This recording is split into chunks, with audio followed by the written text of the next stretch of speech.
खुदाबंद हम प्रार्थना करते हैं, अंधकार की शक्तियों को डांटते हैं खुदाबंद, शैतान की सारी योजनाएं प्रभु यीशु मसीह के नाम से नाश हों।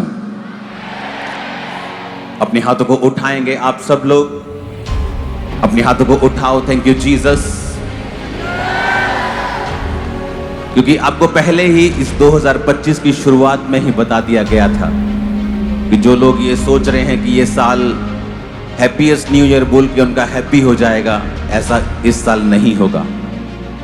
क्योंकि financial depression, financial economic problems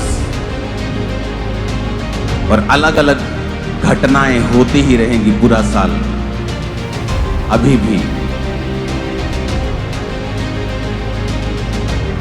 तो जिसने फास्टिंग नहीं की, जिसने प्रार्थनाएं नहीं की, वो इस साल को चुन ले।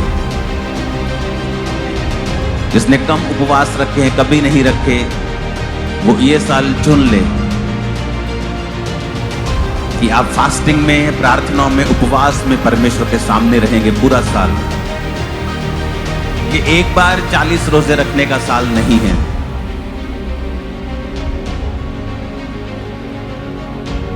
ये एक बार 40 रोजे रखने का साल नहीं है। ये वो साल है जब आप पूरा साल रोजों में रहें, प्रार्थनाओं में रहें, उपवास में रहें, क्योंकि वो आपके जरिए देशों के बीच में भी कार्य करेगा और आपके परिवारों के बीच में भी कार्य करेगा। जो ये रोजे रखेंगे, उपवास रखेंगे पूरा साल, सिर्फ परमेश्वर आपके जरिए देशों के लिए प्रार्थनाओं को ही नहीं सुनेगा, वो आपके परिवारों के बीच में भी और आपकी जिंदगियों के बीच में भी बड़े और भयंकर और सामर्थी काम करेगा।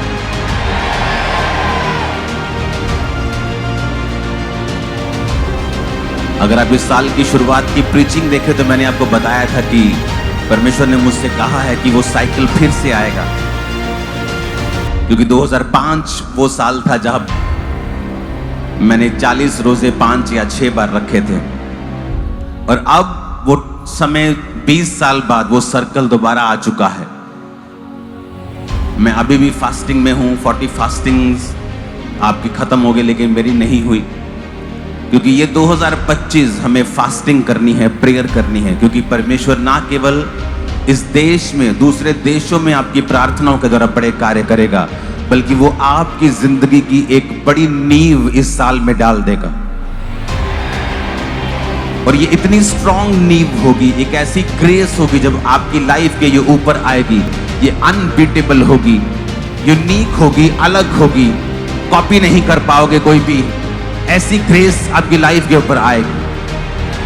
इसलिए 2025 में जिन लोगों ने प्रार्थनाएं कम की हैं, फास्टिंग कम की है, बाइबल कम पढ़ी है, ये वो साल है जब आप इस साल में अगर आपने ये समय संभाल लिया, अगर ये साल आपने प्रार्थनाओं में, उपवास में, रोजों में, अपने बाइबल रीडिंग में निकाल लिया, ये साल आपने परमेश्वर की उपस्थिति में गुजारा, तो एक ऐसी नींव पड़ेगी, एक ऐसी नींव पड़ेगी जो उखाड़ी नहीं जा सकेगी।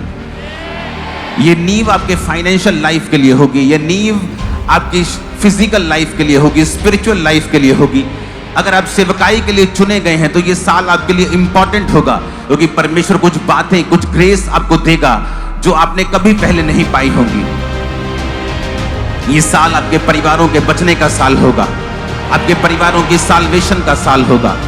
आप बहुत से अपने आसपास के लोगों को, अपने रिश्तेदारों को, अपने करीबियों को, अपने मोहल्ले नगरों में आप देखेंगे बहुत से लोग परमेश्वर की साल्वेशन को ग्रहण करेंगे। जिस तरह आप देखेंगे अंधेरा बढ़ रहा है दुनिया में, युद्ध बढ़ रहे हैं, वॉर्स बढ़ रहे हैं, वचन पूरा हो रहा है कि कौम के ऊपर कौम चढ़ाई करेगी, राज्य के ऊपर राज्य चढ़ाई करेगा, युद्ध की बातें होंगी, भयंकर लड़ाइयां होंगी। जब आप इन वचनों को पूरा होते हुए देख रहे होंगे, तब आप एक तरफ पवित्र आत्मा के कामों को भी बहुतायत के साथ होता हुआ देख रहे होंगे, बहुत सी रूहों को आप बचता हुआ देख रहे होंगे, बहुत से गैंगस्टर्स, बहुत से बदमाश परमेश्वर में आकर अपने जीवन को आप देखेंगे बदल लेंगे और परमेश्वर की सेवा करेंगे। बहुत से लोग आपके आसपास, बहुत से लोग आप देखेंगे, वो समझ जाएंगे कि प्रभु यीशु मसीह धर्म या जात को बदलने के लिए नहीं, वो जीवन को बदलने के लिए आया। इस सच्चाई के प्रचार को आप होता हुआ देखेंगे, एक बड़ी शिफ्ट को होता हुआ देखेंगे, एक बड़े बदलाव को होता हुआ देखेंगे। परमेश्वर ने कहा भारत के लोग प्रार्थना करें और वचन पे खड़े हो जाएं, क्योंकि मैं तुम लोगों की प्रार्थनाओं के द्वारा एक बड़ा बदलाव तो मैं दूंगा, और अगर तुम प्रार्थना नहीं करोगे तो यह बदलाव देरी से होगा। तो ये परमेश्वर के ऊपर निर्भर नहीं, भारत के लोगों के ऊपर निर्भर है।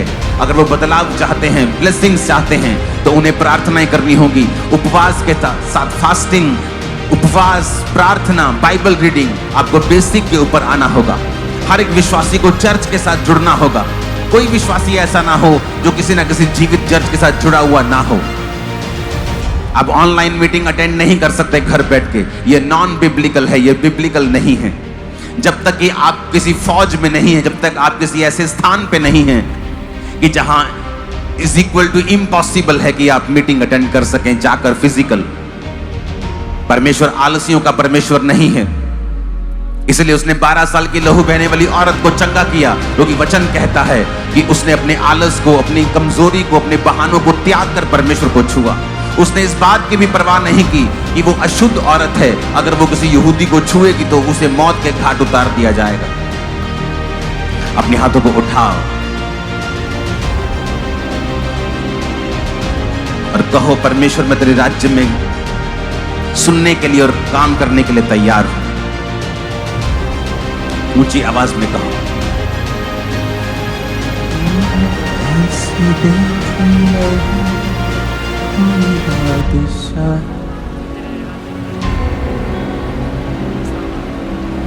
फिर से कहो, परमेश्वर मैं अपने कानों को खोलता हूं।